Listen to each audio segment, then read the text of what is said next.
muita coisa que eu tô falando nos portais que estão me perguntando sobre o Justin, porque eu não sou uma fã negacionista. Eu acho que tem muita coisa sobre os brasileiros que incomoda, assim. Ele não tô falando que ele não gosta do Brasil. Eu acho, sim, que ele é muito grato por todo esse amor e esse carinho que a gente tem. Só que eu acho, sim, que a gente é meio demais. Às vezes, para um brasileiro, por exemplo, eu encontrei diversos artistas. É que eu agi ali totalmente naturalmente. Eu acho que, às vezes, a reação de um artista brasileiro é diferente da reação de um artista de fora. Porque a gente tem real essa coisa da idolatria mesmo. E isso é em todos os setores. A gente valoriza muito mais a música de fora, o filme que é de fora. É o que a gente tá citando aqui desde o começo. Então tem muito disso, desse negócio de achar que o que vem de fora é muito melhor do que o que a gente tem aqui. E eu, por exemplo, tenho essa noção de que não. Só que isso não me impede de ser fã do Justin Bieber. Só muda de que eu tenho uma cabeça ali bem centrada e dividida. Você acha Posso fazer um adendo? Só Claro. que isso é cultural. A primeira escola de artes que a gente teve no Brasil é uma escola de artes francesa. A Viu? Escola de Belas Artes. Porque quando o João VI veio para o Brasil, né, ele quis colocar a cultura europeia aqui. Então, esse processo que eu falei agora há pouco de substituição cultural, isso vem acontecendo desde que o Brasil é Brasil.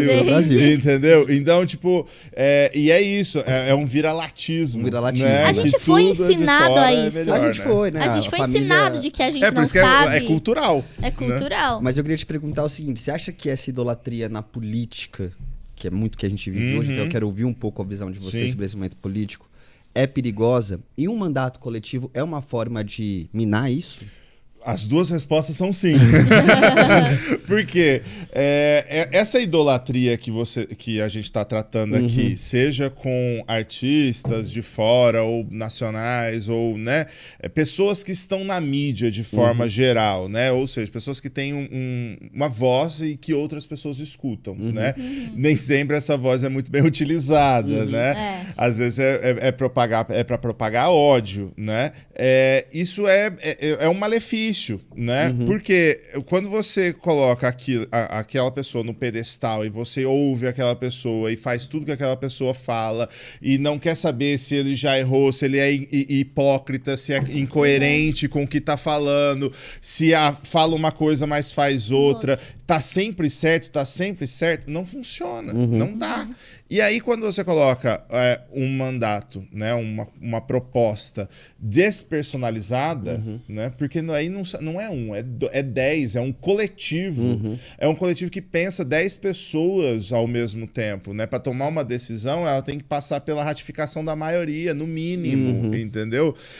E aí você tira essa personalização. Você tem pessoas que representam territorialidades, como eu represento aqui dentro do coletivo, mas você também tem pessoas que representam outros segmentos, outras partes importantes da sociedade e não fica aquela coisa do achismo. Não, porque, né, assim... Vamos falar, o nosso presidente da República, ele é louco. Surtado. E aí você tem quase um Nero, e as pessoas seguindo ele como se ele fosse, e é um déspota, e aí as pessoas vão seguindo, e quando você vê, assim, a sociedade está muito doente, assim, e aí vira num lugar de, tipo, nós contra eles. Né? E aí vira um lugar, em alguns casos, de sobrevivência. Porque aquelas pessoas estão falando que elas querem me exterminar.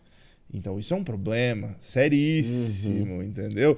E aí você vai colocar, aí vai criando-se leis, por isso que a gente tem que votar muito bem no legislativo, porque é lá que vai se falando, vai se podando, né? Aqui no Brasil hoje está sem amarras. Então, se você tem uma pessoa que é muito ruim, né? De coração, eu tô falando, mas também de competência, é ruim e incompetente, a Constituição nossa, ela permite alguns freios e contrapesos, mas quando você não tem esses freios, porque acabou votando num legislativo que é subserviente, a pessoa vai fazendo o que ela quer e aí vai aprovando meios de exterminar aquelas pessoas que ele falou que ele queria exterminar. Então, tipo assim, não é como se ninguém soubesse, faz 30 anos menos, que a pessoa tá falando a mesma coisa.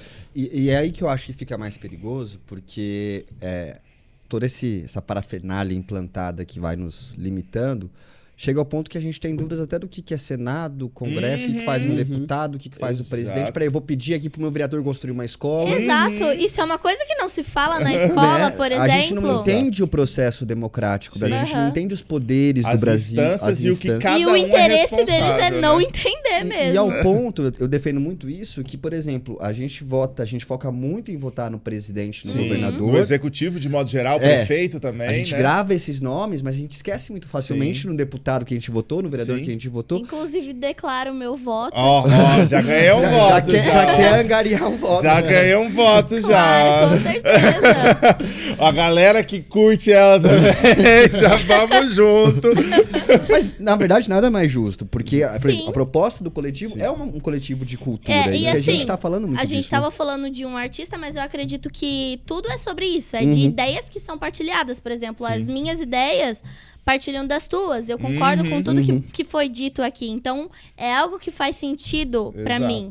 Exato. E tão importante quanto a gente votar, e isso que eu tava tentando incluir, é a gente gravar em quem a gente votou e acompanhar o mandato. Cobrar e falar, com certeza. ô Laura, cadê aqui? Ó, você falou que ia fazer isso aí. Não tá rolando nada, velho. Exato. E aí, você falou que ia ter... Porque a gente fala muito de mandato aberto, né? De um coletivo para além desses 10, com representação, né? A gente fala de um conselho estadual e conselhos regionais também.